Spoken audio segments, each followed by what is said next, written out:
My life's a story before me, and I'll try and find a way to be free finally. I'll reach the new world. The game has only just begun. I can see it in your eyes. This is where tomorrow brings a new game. It's time to learn the pain is gain. Ready, fight!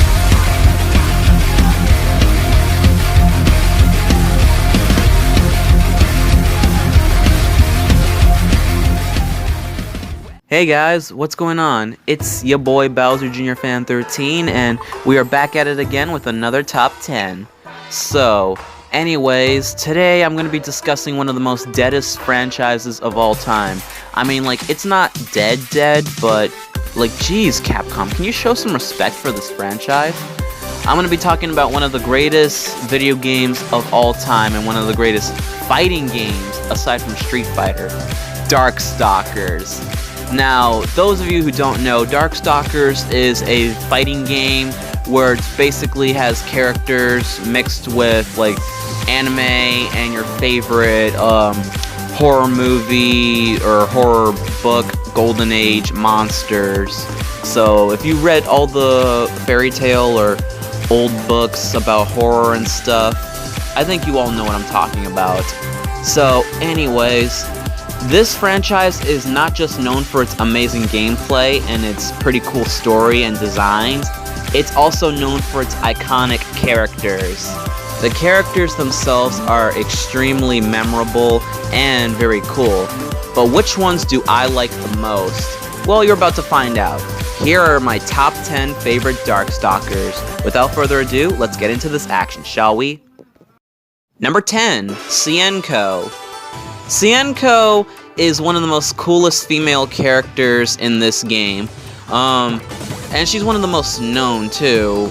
She's basically like two girls. I don't know like how old they are, but they're basically two girls that were like fused into this one being, like this girl with the sleeves that has these big claws for hands, and it could turn into different weapons. Like, that's pretty neat. Like, I don't understand like how it's one being. Like, one of them controls the whole body and the other one is the paper tag, which is kind of weird, but I think they both have like minds of their own, or do they share the same mind since they're both one being? Well, it's confusing, but regardless, Sienko is very memorable. Basically, the reason why she's fused like this was like after their mother's death or something like that. Still, regardless, Sienko is amazing. I can tell this one likes weapons too. Number 9, Lord Raptor. This guy used to be a professional guitar player who was loved by many of his fans until he was reborn as a Darkstalker as a zombie. When it comes to zombies, they're cool, but to me, zombies, like when it comes to movies, I don't really watch zombie movies because they make me feel very uncomfortable. Zombies in Resident Evil games, though, it's another story. But when it comes to rock hard music, I love rock and roll, and Lord Raptor definitely defines my taste for music. As for his attacks, well, as you expect, he'd use his guitar for attacking his opponents. I assume he probably hits them with it, but other than that, he could shred his strings to basically cause electricity to sprout out. He also has this eyeball companion that would pop out and help him out during battle. He can morph his legs or arms into freaking blades and chainsaws. That's pretty neat. And what's even cool is that his eyeball friend can turn into a basketball hoop, and he can turn his opponents into a basketball and do a slam dunk. Like, oh my gosh, that is so crazy. I would have never thought of anything like this. Plus, did you know that in the anime and the terrible cartoon adaptation, Lord Raptor was voiced by Scott McNeil? No, I'm not joking. I'm for real. I mean, that was pretty cool. He's voiced by the legendary Scott McNeil. I hope he comes back to do the voice of Lord Raptor in Darkstalkers 4. But as they say in those days, long live rock and roll, lads. I put out for them with my music. They put out a bit of their souls for me. A fair and equitable business arrangement, if you ask me. Number 8, Pyron. This guy is the first villain from the first Darkstalkers game and the second one. Not much needs to be said about him other than him just being some type of weird alien fire monster that comes from a different planet. And then he came to the planet Earth because he wants to, I'm assuming he wants to take over the world, and he wants to be the world's strongest Darkstalker or strongest fighter in the whole universe. That's pretty much all I gotta say about him. But when it comes to attacks, well, it's what you expect. He shoots fire in so many crazy different ways. If I do remember correctly, he has some type of weird cosmetic powers as well. Can't remember, but still, I remember Pyron being like super hard and super threatening in the Darkstalkers games, and he really delivers on that. It's a shame that we probably won't be seeing him in the next game, but if we do, then wow, I just can't wait to see what will happen if he goes up against Jetta. How could I have forgotten?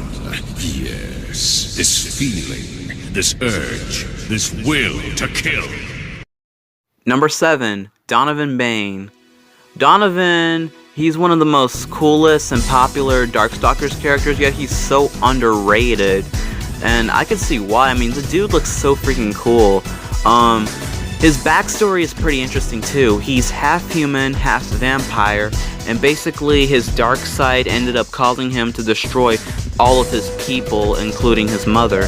So in order to redeem himself, he's trying to overcome his darkness by becoming a dark hunter, which basically hunts all Darkstalkers. Dang, he must really hate Darkstalkers because of his dark powers. But he's not the only one alone on this journey. If you can look on the screen, the girl next to him is Anita. She's a shy, timid, and very depressed little girl carrying a headless doll who has weird psychic powers.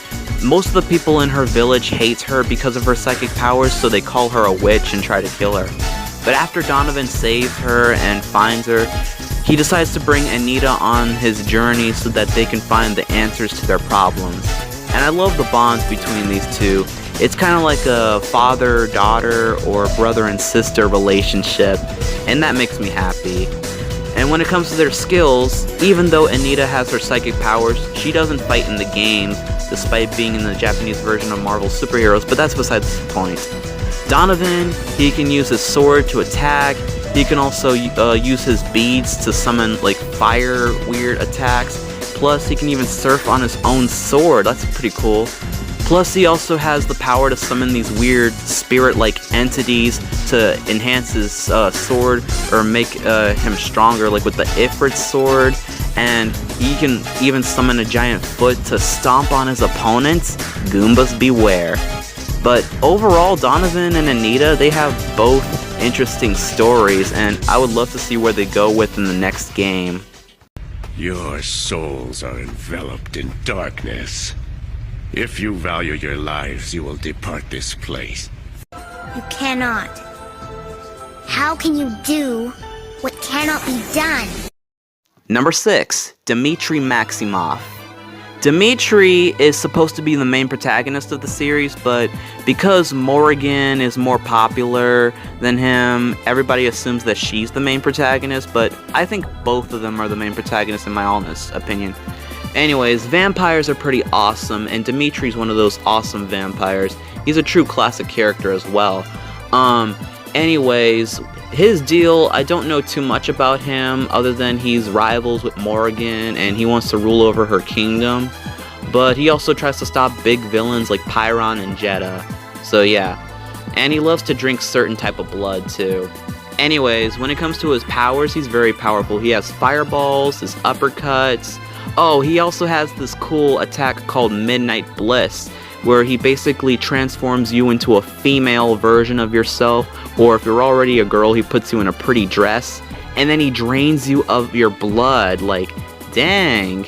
He wants to turn you into a girl or make you look so pretty that he wants to drink your blood from that body. Like, he must really like pretty girls' blood, if we're gonna be honest. No wonder why he turns people into pretty girls. But that's besides the point. Other than that, Dimitri also is very cool and very unique, and what I like about him the most is that, you know, that weird aura that surrounds him in the games? That's actually some type of weird magic trick that makes him immune to the sun. Yeah, a vampire immune to the sunlight. Just imagine that. Like, if someone was to ask me if I could be any vampire or fictional vampire from anywhere and who would I want to be, I would definitely pick Dimitri out of all of them. Donovan, he's cool, but I love Dimitri a lot more. You are blind to reality. In no world could you hope to stand against me. You have no way to understand my power, so I will give you a chance to save yourself. Number 5, Baby Bunny Hood. This character is a literal definition of don't judge a book by its cover. I mean, if it's not obvious by the picture, look at her. She's Little Red Riding Hood with a gun. Like, whoa, are you serious? But she may look all sweet, cute, and innocent, but deep down she's also very scary, cruel, and very murderous and sinister. So I'd watch out for her if I were you. But her attacks are pretty powerful. She just looks like she's a harmless girl, just hitting you with your picnic baskets and punching and kicking and stuff. But she also pulls out guns. She has a bottle of cider that's actually a flamethrower. She summons 2 buffed up weird Robin Hood looking guys shooting guns at you. She can even cry out a pool of tears and throw you into the tears with an evil smirk on her face. Like, dang. You know, honestly, this would make a cool alternative ending for Little Red Riding Hood, where if BB Hood was in that story, instead of being eaten by the Big Bad Wolf, the Big Bad Wolf would just end up being roadkill. Oh, by the way, this is also a special message to the Big Bad Wolf. If I were you, you better lock your doors and hide away from this girl. Don't go to any forest. Do not go to the 3 Little Pigs' house. Don't go to her grandma's house. And most importantly, hide your kids and your wife, because as soon as you see this girl popping out of your window, you better start hiding, because this girl, she may be cute, as I said before, but she's still very scary on the inside. You want to watch out for her. Okay, I think I'm going way too far with this dark stuff. Let's go to the next entry, which is something cute. 大丈夫？どうしてそんなにお口が大きいの？ Number 4, Felicia. Yeah, I knew that this character was going to be on this list. Alright, Felicia is one of the most iconic characters in the game. She is a Catwoman, which is pretty common in folklore and one of those stories that you see in old horror movies and stuff. But yeah, and to be honest, Felicia, if we're gonna be honest, she's so adorable and so cute and sweet and innocent. Like, out of all the Darkstalkers characters, Felicia is like the most purest character throughout the game. She's basically a pop star who wants to like bring entertainment to everyone, and she's also a nun who takes care of poor orphaned children at an orphanage. Like, wow, that is so nice of her. And when it comes to her attack, she's very powerful. She can spin dash like Sonic the Hedgehog. She's got her claws to swipe you and slash you apart. And she can even summon her little cat friends to help her attack for her. And yeah, that's pretty much it. I don't know about you guys, but Felicia, she's beautiful and just cute at the same time. Like, if I was to encounter this girl, I'm gonna be honest, I can't resist her cuteness. I just want to give her a big hug because of how sweet she is. Let's play together again, puppy! Number 3, John Talbane. We all know werewolves are cool, but have you seen a werewolf doing karate? Then you haven't met John Talbane.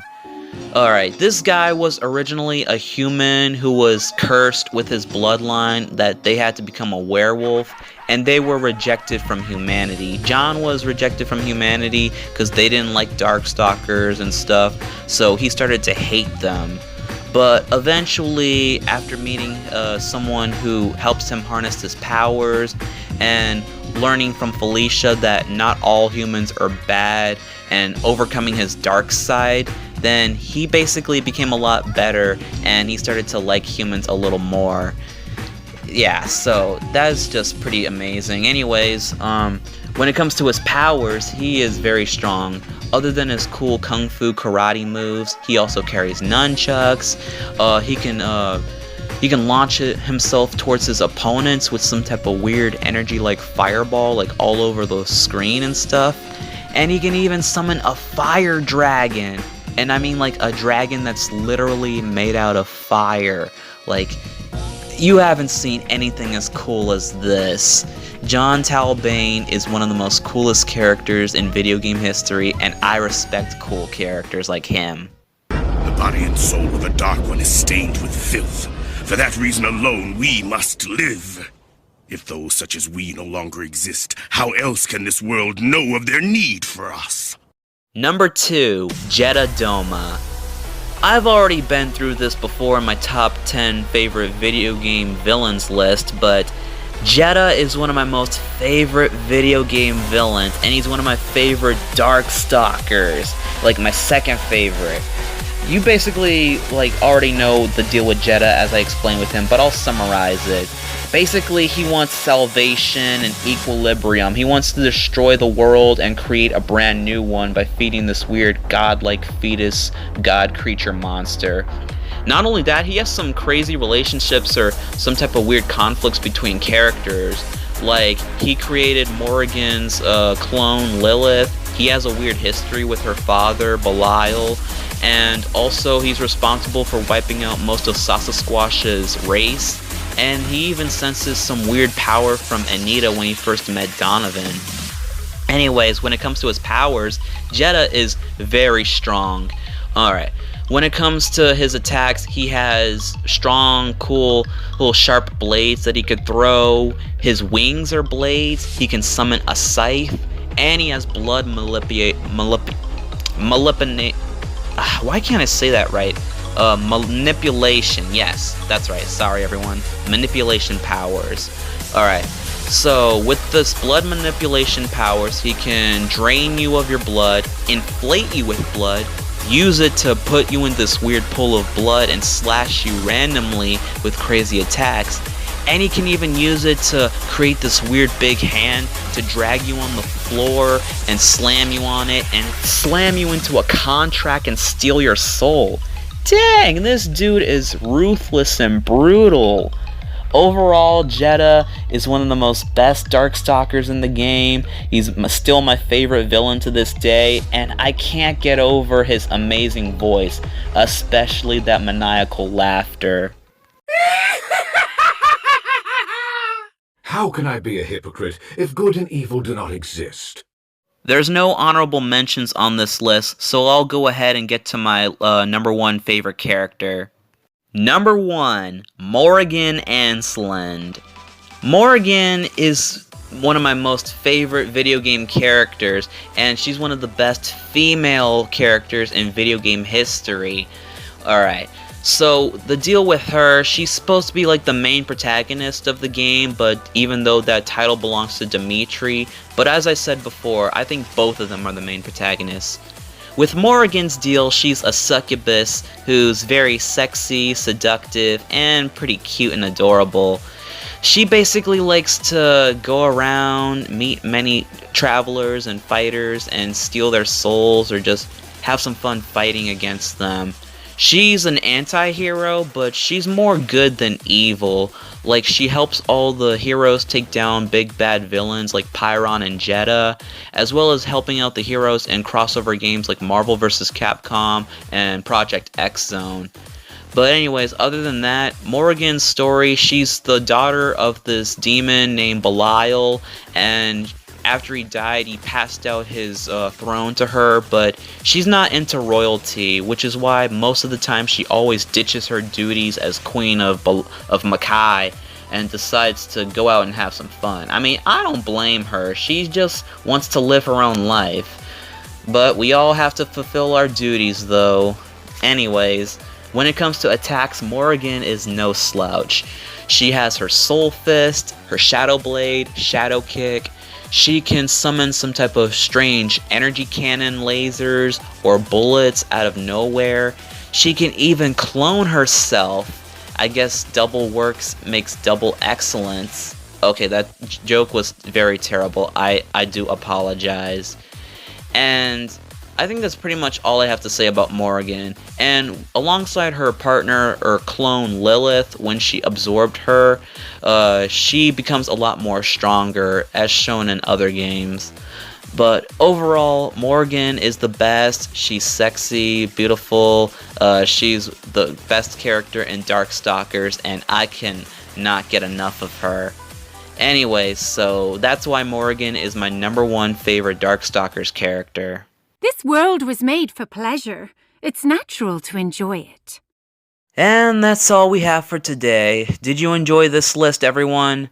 Let me know in the comments down below who is your favorite Darkstalkers character, and I'll see you all next time. Peace out, everyone.